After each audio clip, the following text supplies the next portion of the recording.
شہباز گل اور جو اس کے اوپر چارجز لگنا چاہیے ایسے چارجز یا نہیں لگنے چاہیے؟ ملک صاحب آپ نے اپنے انٹرو میں بات کہہ دی ہے، اب اس کے بعد مزید شاید زیادہ سپیس آپ نے چھوڑی نہیں ہمارے لیے کوئی کمنٹ کرنے کی. درست بات ہے، یہ تکلیف دہ ہے، یہ ہمارے ملک کے لیے جو تعدیبی کارروائی ہے اس کے علاوہ اب راستہ کوئی نہیں. لیکن یہ بھی کوئی اچھا اور آسان قدم نہیں ہے کہ پاکستان کے اندر ایک سیاسی ایکٹیوسٹ یا ایکٹیوسٹ کے نام پہ ایک فرد اپنی نوکری سیدھی کرتا اس حد تک آگے چلا گیا. اس کو روکنے والے نہیں روکے نے روکا نہیں. یا یہ کوئی ایک دن کا داستان تو تھی نہیں نا جی. گریجولی پچھلے 2-3 سال سے اپنے لوگوں کو تھپکیاں دے دے کے ان کی زبان میں اور تلخی لاتے جانا، یہ خان صاحب کا ایک وتیرہ رہا. آپ بھی جانتے ہیں، میں بھی جانتا ہوں، سارا ملک جانتا ہے. خاص طور پہ اسلام آباد کے رہائشی اور آپ جو رپورٹ کرتے ہیں دوست سب جانتے ہیں کہ جو بندہ تلخ زبان میں اپوزیشن کو چھیڑتا تھا، بدتمیزی کرتا تھا، اس کو تھپکی ملتی تھی، اور جو ذرا کم بولتا تھا وہ آپ کو بھی آف دا ایئر ان کے ممبر بتاتے رہے.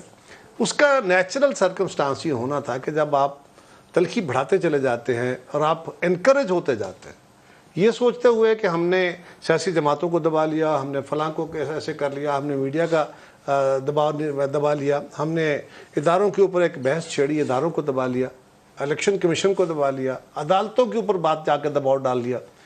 تو یہ فاشزم کے خاص اصول تھے، وہ بڑھتے بڑھتے انکریج ہوتے ہوتے یہاں تک پہنچے. اور اب کسی جگہ رکنا تو تھا. بالکل آپ نے درست کہا کہ اس کا اور کیا حل ہے. اگر کوئی چیز وہ کہتے ہیں باتوں سے نہیں تو پھر لاتوں سے تو مانے گی، کیونکہ اس کا علاج اور ہے کوئی نہیں. پھر قانون نے اپنا راستہ لینا ہے.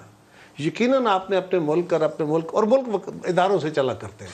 یقیناً ملک صرف خالی افراد سے اور لوگوں کی بھیڑ سے نہیں چلتے، ملک اداروں سے چلتے ہیں. اداروں میں فوج بھی ہے، باقی ادارے بھی اتنے ہی محترم اور اچھے ادارے ہیں. جہاں جہاں خامیاں ہیں ان کو دور کرنے کی ضرورت ہے.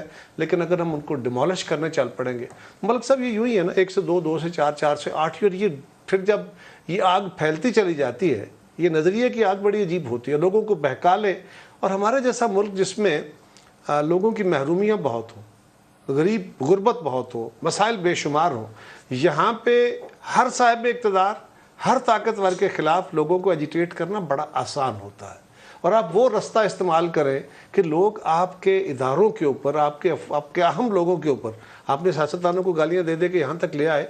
اگر یہی رویہ رہا، آپ ذرا غور کیجئے، یہ جو سوشل میڈیا، یہ جو 5th جنریشن وارفیئر کا آپ ذکر فرما رہے تھے، آج اس کا کتنا کنٹرول ہمارے ہاتھ میں ہے اور کتنا دیگر قوموں کے ہاتھ میں ہے.